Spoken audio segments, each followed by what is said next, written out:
Talaga, kukunin nyo?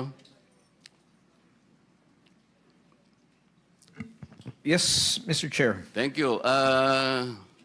Sabi pa nga ng chairman natin, narinig ko kanina, Mr. Diskaya, kayo lahat na makipag-usap na kayo, baka sakaling mag-qualify kayo sa Witness Protection Program. Tama naman yun. Ang problema, Prosecutor Padulyon, ini-insist mo kasi yung restitution, kaya tayo nagkakaroon ng problema. Will you still insist on that? Sir, we never mentioned that restitution is a condition.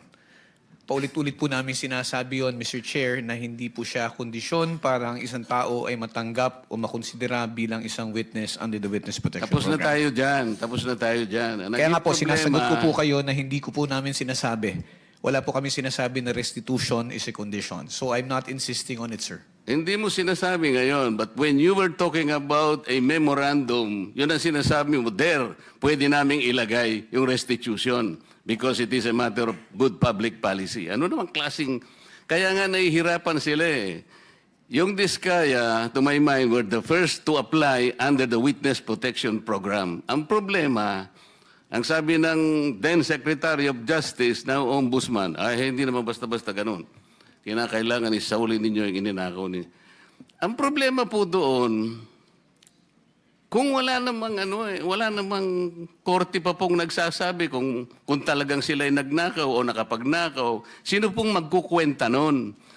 Tapos ano yung in-explain ninyo, under a certain paragraph of the law, merong memorandum na kung saan magkukomply sila doon, doon yung pinipilit yung restitution. And I think some of the potential witnesses that can be processed under that program, nagsipagbigay na ng kung ano-ano eh. Is that true?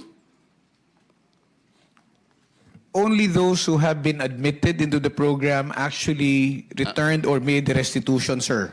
Why did they do that? They did that because it was their own initiative, or you required them to do that? It was an agreement between the Department of Justice through the Secretary of Justice, sir, and the witness applicant po. That is the problem. The agreement is based not on the provision of the WPP.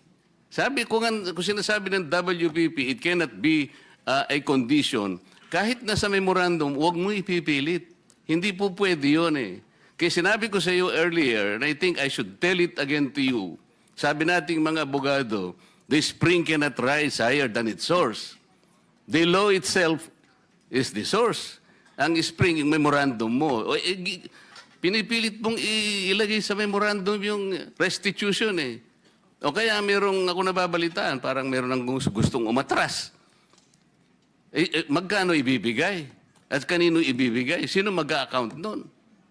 Sino nagsabi nun na kung mangongolekta kayo sa DOJ? Di ba abuse of discretion yun, Mr. Padulyon? No, it is not, sir. What is it? It is not abuse of discretion. What The is it? parties, if I may be allowed to answer, Yes, sir. what is it? Yes, sir. If the parties both agree to the terms and conditions contained in the memorandum of But you agreement, cannot there is no impose an abuse. agreement. If you cannot impose an agreement which is not required by the law, especially if you will put restitution there, how can you do that? Mr. Chairman, sir, yung restitution po, yung memorandum of agreement is a product of an agreement between both the Secretary of Justice, representing the DOJ and the WPP, and the witness applicant. Wala pong abuse doon kung pareho po sila nagkasundo. Paulit-ulit na po namin sinasabi na ito tayo, naghahanap tayo at naghahabol tayo doon sa mga taong nangurakot, tapos itong mga tao na umamin at handang magsoli, ayaw nating tanggapin yung kanilang sinusoli. Ano ho ang nakikitang mali doon? Para po sa amin, para ho maibsan kahit papano yung sakit at pagdurusa ng ating mga kababayan na nakikita nila na napakalaking pera ang nawala, ano ho ba yung maibalik natin yung kaunti? And remember, Mr. Chair, if I may... Do not preach to the choir. No, I'm not preaching, Sandali lang. Ang pinag-uusapan natin, these people are supposed to be potential witnesses for the state.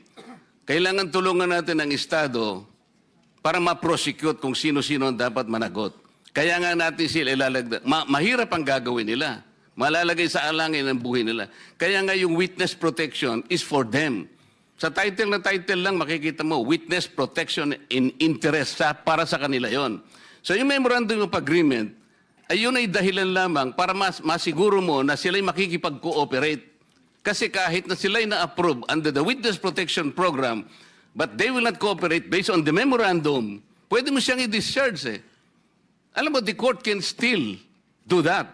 At saka yung final approval ng witness, state witness, nasa court yun eh. Huwag mong kukunin yun eh. Kaso, isinasama ninyo yung restitution. That is the problem. And I will object to that. Palaging mali yun eh. E paano yung kay Diskaya? Pinipilit ninyo na mag-restitute. Sabi niya, ewan ko kung pinag-usapan ninyo. What did they tell you, Mr. Diskaya? Your Honor, kung magkano po ang i-restitute po muna namin. Oh, ano sabi nila? Magkano daw? Ako po, hindi ko po masabi kung magkano po. Kasi para sa akin po, parang kami po ang nanakawan. Parang ibig sabihin, parang modern day na pagnanakaw. Ibig sabihin, yung nakaw ba? Siya pa ang magbibigay ng pera dun sa ninakawan niya? Parang ganun po. Sabi niya kanina, it's a disagreement between the applicant and the DOJ. Did you agree that you will restitute any money to the DOJ? Wala po pang maibibigay po. At saka... Yun na nga, because wala kang maibigay, hindi kanya ipoprocess under the Witness Protection Program. Is that not correct? Hindi ko po alam, Your Honor, kung... Mr. Chair, paano to? Ito si Mr. Diskaya, he was the first, tsaka yung asawa niya who applied under the WPP. The problem is, ang sabi ng dating DOJ Secretary, hindi, kinakailangan isoli muna yung mga pinagnanakaw. Hindi po pwedeng ganun-ganun lang. Paano ngayon siya mapuprocess if that was dangled? Paano siya mapuprocess to begin with? May I be allowed to respond now, Mr. Chair? PG, Padilla. Thank you, sir. Sir, Mr. Chair, una, sabihin ko lamang po no, na kasinungalingan po yung sinasabi ni Mr. Diskaya na agad-agad silang sinabihan na magsoli ka. Ang pinag-uusapan po dito, bago man lang makapagsabi ng ganon, kailangan munang makita kung ano ang gusto at kayang sabihin at patunayan ni Mr. Diskaya at ni Mrs. Diskaya doon sa kanilang salaysay. Prosec Pero General. hindi po sila nakikipag-ugnayan sa department, kaya hindi po sila mabigyan ng kaukulang proteksyon at hindi po ma-process yung kanilang application.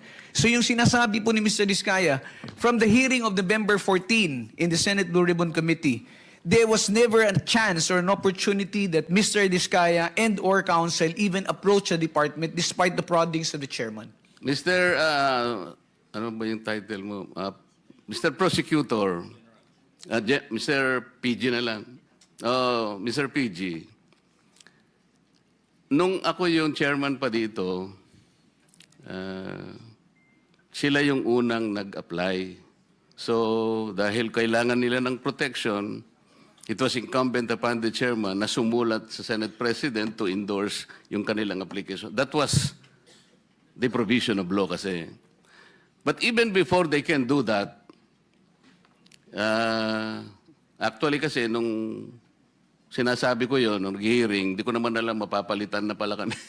Alam mo na yon, di ba? Yung araw din na yon, nag-press con na si Secretary of Justice. Narinig ko eh. Sabi niya, hindi po pwedeng ganon. I cannot apply. Hindi pwedeng basta-basta ganon na lang.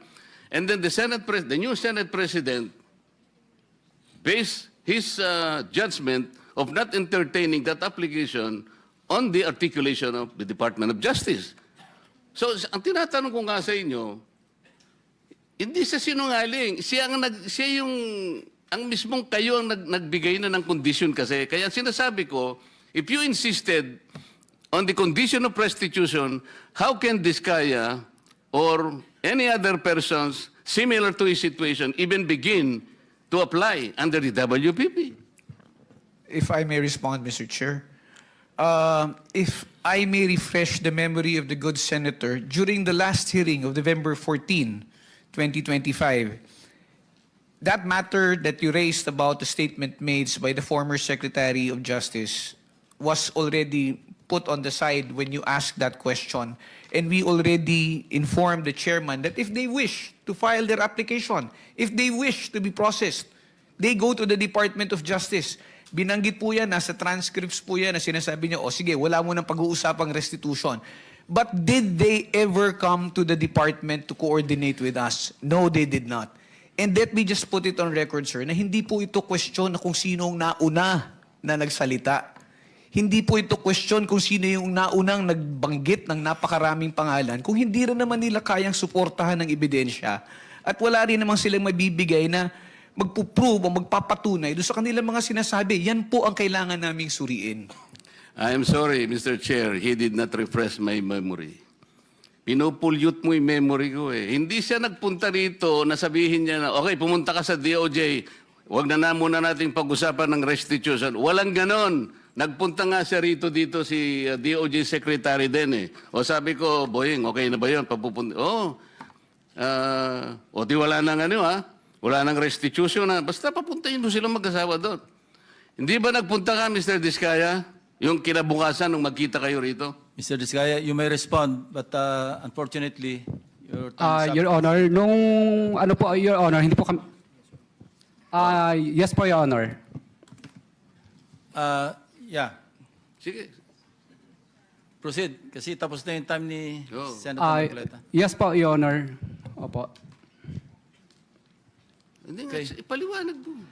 Bali po, Your Honor, kasi po, di pa po nagsalita po yung misis ko na Hindi nga, ganito. Wala na akong time eh. Pinapunta ka niya ron. Kasi nandito eh, nag-uusap kayo eh. O, kayong dalawang mag-asawa, punta kayo ron ng alas 9.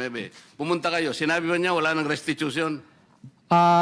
Nung una po, wala pong sinabing may restitution, pero nung sumunod po, yung panghuli po naming usapan po is may restitution, magkano daw po ang i-restitute namin.